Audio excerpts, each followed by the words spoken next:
Titik-titik pengungsian maupun yang sudah kembali ke rumah atau sementara tinggal di rumah kerabat saudara, ini masih terus kita dukung kebutuhan makanan dan sandangnya.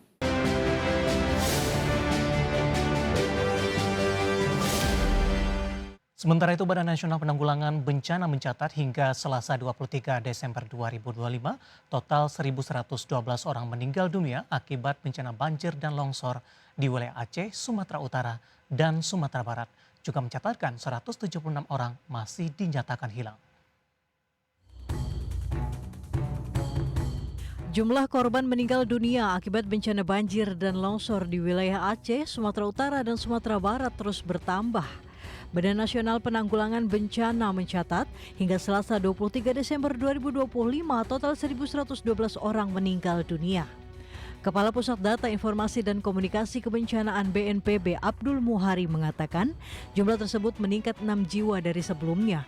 BNPB juga mencatat 176 orang masih dinyatakan hilang. Mereka hingga kini masih dalam pencarian tim SAR gabungan. Sedangkan jumlah warga yang mengungsi akibat banjir bandang dan tanah longsor sekitar 498.447 jiwa. BNPB pun memastikan akan menjamin kebutuhan sandang dan pangan ratusan ribu pengungsi tersebut. Saat ini pemerintah bersama BNPB dan semua pihak terus fokus pada penanganan pasca bencana, mencakup pencarian korban, distribusi bantuan logistik, pemulihan akses jalan dan komunikasi, serta pemulihan infrastruktur dasar seperti listrik dan BBM di wilayah terdampak. Kita dukung kebutuhan makanan dan non-permakanannya, sehingga benar-benar saudara-saudara kita yang saat ini masih berada pada titik-titik pengungsian maupun yang sudah kembali ke rumah atau sementara tinggal di rumah kerabat saudara, ini masih terus kita dukung kebutuhan makanan dan sandangnya. Dalam konversi pers juga ditunjukkan peta kondisi ruas terdampak bencana alam Provinsi Aceh, di mana ruas berwarna hitam sudah dapat ditempuh dan ruas kuning masih dalam tahap perbaikan. Abdul Muhari menjelaskan, Kementerian PU menargetkan hampir semua titik jalan dan jembatan yang menghubungkan Biroen dan Bener Meriah akan selesai tidak lebih dari akhir Desember 2025. Tim Liputan IDX Channel. Informasi yang minta pemirsa, PT Krakatau Steel Persero Tbk mengamankan pinjaman pemegang saham dari Danantara senilai 295 juta dolar Amerika atau setara 4,93 triliun rupiah.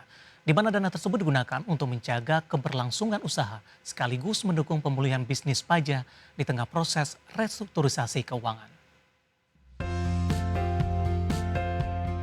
PT Krakatau Steel Persero Tbk resmi menerima shareholder loan dari Danantara senilai 4,93 triliun rupiah. Pinjaman ini dikukuhkan melalui perjanjian yang ditandatangani pada 19 Desember 2025 dan dilaporkan ke Bursa Efek Indonesia.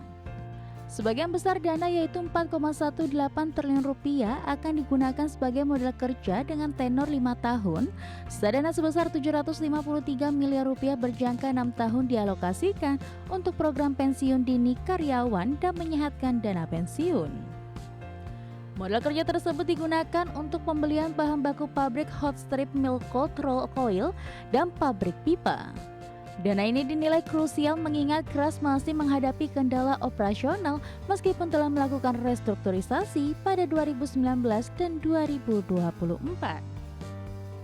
Selain mendukung operasional, Kras juga menjalankan program efisiensi melalui Golden Handshake dan Lump Sum Window.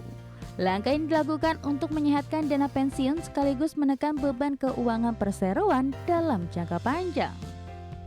Hingga akhir 2024, ekuitas Kras tercatat sebesar 435,2 juta dolar Amerika, sehingga pinjaman ini bersifat material. Sebagai tindak lanjut, Kras juga menggelar RUPSLP 23 Desember 2025 untuk mengukuhkan rencana restrukturisasi dan perubahan susunan pengurus. Tim Liputan IDX Channel.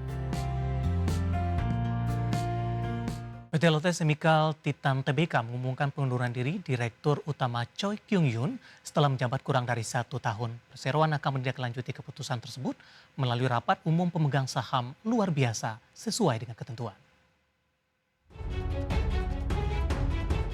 PT Lotte Chemical Titan Tbk atau emiten berkode saham FPNI resmi mengumumkan pengunduran diri Choi Kyung-yun dari jabatannya sebagai Direktur Utama. Persero menerima surat pengunduran diri tersebut pada 19 Desember 2025 sebagaimana disampaikan dalam keterbukaan informasi.